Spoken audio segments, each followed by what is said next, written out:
DLA Ignite. Today I've got with me Simon. Simon is the author of this book, Energize, and if it just seems to be everywhere, Simon. I mean, I switch on LinkedIn and someone's talking about it, and I must admit I read it last year when I was on holiday, and it was probably the best time to actually read it. I was in Lanzarote. It was lovely and warm, and I must put together a book, a list of the top 10 business books, because I think it would sit in that, in terms of, having a business book on this, or having, if you read these 10 books, it gives you an idea of certain things. I mean, it's just a fantastic book about working out how you do your time and stuff like that. So all that gushy stuff over with. Where can people find you, Simon? Sure. So I am on all the major social media platforms, but the two that I use the most are LinkedIn and Instagram. Instagram, my handle is at Simon Alexander Ong. And if you want to find more about the book and my work, then you can jump onto my website, which is simonalexanderong.com. Fantastic. Thank you so much. So one of the things about the book is you're so honest about where you were, which is you've been on a big journey, and I know everyone's been on a journey, but you've been on a big journey. And I mean, you're very honest about how you realized, was it you were lying in the bath with your suit on or something, and it almost seems like another life now, Tim. You know? I bet. And you were you were in this job, and you were having to go out, and you were getting like drunk every night, and you weren't sleeping, and you weren't eating, and then you weren't performing, and it was just, I mean, sounds a bit like my 20s. But talk us a little bit about what it inspired you to actually write it. Sure. So to give people a bit of context as to what you were sharing just now, Tim, I grew up with this belief that money equaled success. Yeah. And so when I was a teenager, I would watch films such as Wall Street, which starred Charlie Sheen, Michael Douglas, Boiler Room with Ben Affleck. And so when it came to deciding what I wanted to do after university, naturally my mind gravitated towards the world of finance. And even more so when I had this belief from my peer group, from my family, that success would be if I landed a job as a doctor, a banker, an accountant, or one of these sort of popular traditional jobs. And so I started in the world of finance, believing that, yes, I was successful. I got this job. Unfortunately, it was bad timing, because this was the middle of 2007, a year before the global financial crisis. Yeah. And the company that I happened to start as a graduate was Lehman Brothers, which collapsed 14 months after I joined. So, just to give you a little excitement about. Obviously, it wasn't to do with you. It was. No, I was way too junior, and so that was a very painful experience at the time, because I had these hopes and dreams. I was like, I'm going to make good money. I'm going to move up the career ladder, and then maybe as I progress through my 20s, I'll decide at some point what I really want to do with my life. Unfortunately, the decision to think about what I wanted to do happened a lot quicker than I thought. And I just jumped into the next available job that I had after Lehman Brothers collapsed. And unfortunately, it was one that really killed my energy in every sense of the word. When I talk about energy, I'm thinking about it from the physical, the mental, the emotional, and the spiritual perspective. Yeah. And so I ended up working really long hours. I was essentially the T-boy to the team. I don't know if you've ever seen the film Slumdog Millionaire. My job was akin to a T-boy. So I was kind of doing all the photocopying, the support for the senior staff. And I would have to be in earlier than everyone else. I had to stay late to make sure there were no errors and mistakes. And when you have an office in America, of course, they are just opening as you move towards the end of your day. And when there was client entertainment, the nights would be long. And so all of this compounded to that point that you mentioned in the first chapter of my book, where everything just really began to fall apart. I was lost. I thought I was in something that was successful when clearly it wasn't. The financial crisis meant that it wasn't the industry that it used to be. And I was very thankful at the time, looking back, for my girlfriend at the time, my now wife, for really showing me and sort of really being honest with me of what I was going through. I wasn't ready to face it just yet, but realizing that I was in a position to lose not just my physical and mental health, but also my relationship. It really got me thinking about what was most important. And you talk in the book about finding about what's most important in your life. Was that something that came to you over time, or was it because you talk about your partner and your wife and how, I think she sat you down or something and said, Yeah, I um, I agree. I mean, it's looking back, I think that one of the things I really appreciate, and I guess this is the beauty of hindsight, Tim. yeah, One of the things I really appreciate is that often those moments that feel painful at the time, that may be dark, that may be challenging, I think they're necessary because out of pain comes growth. yes, If we don't go through those dark periods, we don't get the wisdom and the insights that I got through that myself. Whether it's my losing my mum at the age of 17 to a tragic accident, or being in this job that killed my physical and mental health, or even failing my second year of university. I think if we don't go through those painful periods of our life, we don't really understand just how strong and capable we are.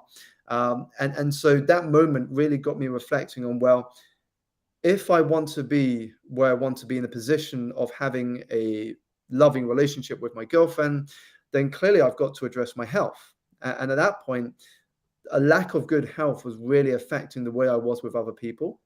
I mean, if you just imagine this scenario for a moment, you're getting little sleep. yep, You are surviving on junk food and takeaways. You aren't finding time to go to the gym. And you are getting little in the way of disconnection because you are tied to a job that is 24/7. I was in a job in finance that was about trading the financial markets, and the markets are 24/7. And so when you put all of those things together, it is a recipe for disaster. And so I was very reactive to situations. I would react very heavily to simple things that my girlfriend would say because I wasn't emotionally on point. I wasn't aware of the emotions that I had, and I let them consume me. And so by addressing my health, by putting my physical and mental health a priority, things really started to change. And that's what I wanted to talk to in the book, that I was at a place where I had zero energy, and what it is like to be on the opposite side of the spectrum, to, wake up full of energy, the energy of possibilities, the energy of love, the energy of understanding what you are here on this earth to do. And I think it's a very different place. And I really wanted to help people go on that same journey that I went on. because you talk about in the book very early on about this sort of baseline of importance of getting the sleep and the exercise and eating well, and I know that we all know that, but we don't all do it. Knowing and doing are two different things, aren't they? And we always try and push ourselves. I remember in my 20s, I'll sleep on the plane. I went to New York and we went out to a nightclub. It'll be okay, I'll sleep on the plane. And then I didn't. and because there was like a child, or the seat was by the toilet and there was the door going or something like that. And then, and you always try and convince yourself that you can do those things. But there is this baseline, isn't there, of simple things that you've got to do to get that energy. Definitely. And I think it is why I was very deliberate, Tim, in that chapter to create a subheading which says, you have to stop making your health a side hustle. You have to stop making your health a side hustle. And I think very fresh in a lot of our memories is the COVID pandemic. Yeah. And when the pandemic happened, it really showed us a truth, as you said, Tim, we all know, which is that unless you have good health, you can't do much. And the sort of idea I share in the book is that when you are healthy, you may have many wishes, hopes, and dreams. But when you are sick, you only have one. And that is simply to be healthy again. And so this is what I'm talking about when I consider a baseline. If you don't have a baseline of sufficient rest, a good diet, and regular movement of the body, then what happens is that you don't have a long-term plan in place, because you can survive on that in the short term. If you have a deadline to hit, or there's something you're working towards in the short term, fine. But long term, you're not going to thrive. You're going to be in this constant survival mode, and you are putting the health of your body and your mind at risk. And so for me, it is absolutely important to put that foundation in place first, and then we can build on top of that. Because you then kind of put your foot on the gas and talk about how you can rewire your energetic state and breaking free from energy blockers and stuff like that. So talk us through, give us some examples about how we can actually, once we've got that baseline, how we can accelerate away. Sure. So the baseline is something that we're all aware of, but we can often neglect the other areas. So if you think about conversations you may have had with friends at the beginning of the year, when it comes to New Year's resolutions, chances are they would talk about the things that are associated with physical energy. They may say to you, this year I'm gonna be fitter than I've ever been. This year I'm gonna address my diet. This year I'm gonna slow down more, or I'm gonna get more rest. I'm gonna manage my time better. Now these are a lot to do with physical energy, but we forget the other three. And what I've noticed, Tim, when I look at society around us, is that many of us are exhausted, not because we are physically doing too much, but because, one, we are doing too little of the things that bring us joy, and two, we are often running someone else's race. So the first part of that, not doing enough things that bring us joy, that is connected to spiritual energy. Yes. So, when you are high on spiritual energy, you're doing things that come natural to you. The things that you do are an extension of who you are, and it allows you to express your creativity and true self. When you are low on spiritual energy, you will recognize that it might come in the form of tension inside of you when you are doing things that go against who you are. So in my case, it was being in a job that may pay well, but it was killing my soul. It wasn't fulfilling, even though on the outside it looked like I was a success. And that's where there's a bit of tension in the fact that you are keeping dormant the faculties and talents that come natural to you. And the second part about running someone else's race is what I started to realize when I embarked on my own journey from being an employee to an entrepreneur, is that we tend to chase the definition of success defined by others. And as long as we do that, it's like running on a hamster wheel. You don't decide the speed or direction, someone else is always deciding that for you. And so the moment you start to pause and reflect on the questions such as, what does success mean to me? What sort of impact do I want to have in the world? That's when you begin to get a bit of clarity. And this again impacts the other areas, which is your mental, your emotional, and your spiritual energy. The spiritual energy is you start to get clear on what matters. The mental energy is you getting a bit of focus here. Emotional energy is understanding who you are. And until we understand who we are, we can't access true wisdom. And I think life's greatest challenge, Tim, is when we have the answers to those questions, life's greatest challenge is to build our life around those answers. I totally agree with you, Simon. I think it's it's one of those books where I read two books. There was your book, which is like this thick, and I had another book which is like twice as thick. And when I finished the one that was really thick, I put it down. It was like I moved on to the next one with yours. I put it down. It was, well, I need to think about this. And I constantly kept putting it down and thinking about it and making notes. And it was one of those things where you go, this is making an impact. And it's one of those books that I've always gone and said to people, you need to read this. You need to read this. Which is probably why it's everywhere. So you talk in the book also about turning obstacles into a source of energy. What do you mean by that? Sure. So one of the things we come to understand as we get wiser is that there is no one common reality. A lot of us like to think we're all living in the same reality, but that doesn't exist. We actually live in very customized realities.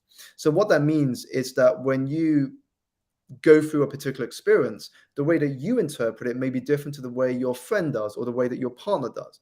And that's because we are living in the feeling of our thinking moment to moment to moment. So your thought creates your experience of an event, and that determines your actions, behaviors, and choices. Now, when we are aware of that fact, what happens is that we can then become the sculpture of our reality, if you will. We can start to weave the fabric of our reality into something that works for us.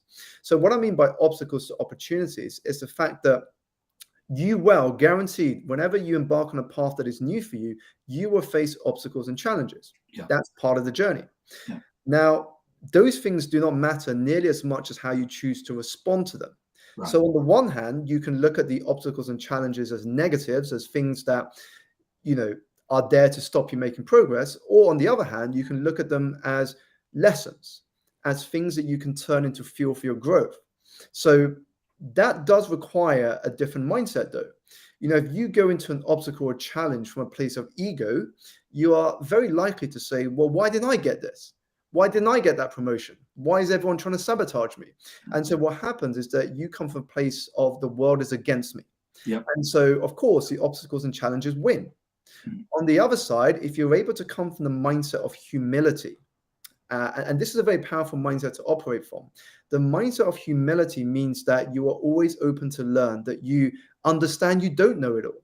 Yeah. And so when you do face a challenge or obstacle, you look at it from a more productive lens. You ask yourself questions such as, well, what else could this mean? What is the lesson that I could take from here? And what you're looking at is what is in your control rather than what is out of your control. And this key is important. When you start to shift your energy away from the things you can't control, you actually energize yourself towards action. Whereas if you spend too much time focused and worried about the things that you can't control, you inevitably become paralyzed by overthinking. Yeah. Yeah, I'm currently going through a process myself of putting myself out of my comfort zone by going on podcasts and talking about things not that I don't know about, but not my comfort zone. So I went. So when I was at school, I was told never get a job where you read and write, right? And of course, I've now written 3 best-selling books. So I went on a podcast yesterday about the process that I've gone through from one to the other. And the whole point of going on that podcast is actually by going on and talking about it and verbalizing about it, maybe other people in a similar sort of situation and they can find it and learn from it. And that's really about where I'm using the obstacle as a sense of energy. And also as a way of trying to give back to everybody, because I believe that if you search on the internet, you can find the answer to most things. And wouldn't it be great if you could do that? So, and thanks to Jeff for jumping on. And I'll sort a recording out for you, Jeff, as well. So I totally agree with you, Simon. But you also talk about reframing the setbacks, don't you? And using that as a way of redefining and energizing it. I mean, what you're doing is that you're finding these energy pieces and energizing yourself. Talking to you for 20 minutes is an energizing thing. You also talk about protecting your personality and managing your energy. So you're talking about so explain to us why you manage your energy, not your time. Well, here's why. Because if you look at a lot of productivity articles and books, what they tend to focus on first is time management. Yeah. Now, for me, this is the big drawback about focusing exclusively on time management. Is if you only focus on time management, it assumes your energy is constant throughout the day. So when you look at your diary, they say, okay, you block an hour here, you block out 2 hours here. Now, if you simply block out time without regard to your energy, you might go into that task in a very low energetic state, and that's not going to be productive. That 2-hour slot may eventually become 4 hours because you're running that task at a very low energy. And so for me, the very first place to start is to understand your energetic rhythm. And we all have a different energetic rhythm. Yeah. So some of us, we might say we are night owls. Some of us might be early risers. I remember running a workshop recently, Tim, and I asked them the question of saying, how many of you are most energized mid-afternoon? Because I thought nobody was going to raise their hand. Typically, most people would say mid-afternoon is where we are at our lowest energy. Now, out of a room of 45 people, 8 people put their hands up that they were energized the most in mid-afternoon. And I was shocked. I was like, wow. Good, I asked that question, and it just shows we all have a different energetic rhythm. And so for me, is once we begin to understand what our energetic rhythm is, then we can begin to build our day around that insight. So if I work better in the morning, then of course I want to make sure I'm doing the most important task first thing of the day. Now, if I'm more energized in the afternoon, then again, I will build that around my day, that insight. And so for me, once we understand our energy, we can work with our body better rather than against it. And then we can work better with our time. Thank you, Simon. Thank you so much for coming on. 20 minutes goes really fast. You, and as I said earlier on, you've left me with more energy than I came in. So thank you. For those that don't know, Energize, fantastic book. It's on Amazon worldwide. And if you haven't got a copy, I would be already. Go out and buy one because I'm very surprised. Thank you, Simon, for coming on. Remind people where they can get hold of you. Tim, thank you so much for having me. As a reminder for you on how you can get in touch, my website is simonalexanderong.com. I'm on all social platforms, YouTube, LinkedIn, Twitter, Instagram, and Facebook, but the two I use the most are LinkedIn and Instagram. My handle there and on Twitter is @SimonAlexanderO. And to finish, if I may, Tim, just a final thought for the audience. Yes. To master your life, you must master your days. To master your days, you must master your time. And to master your time, you must master your energy. Fantastic. What a great way to end the talk. Thank you so much for coming on, Simon. Tim, Really thank you so much for having me.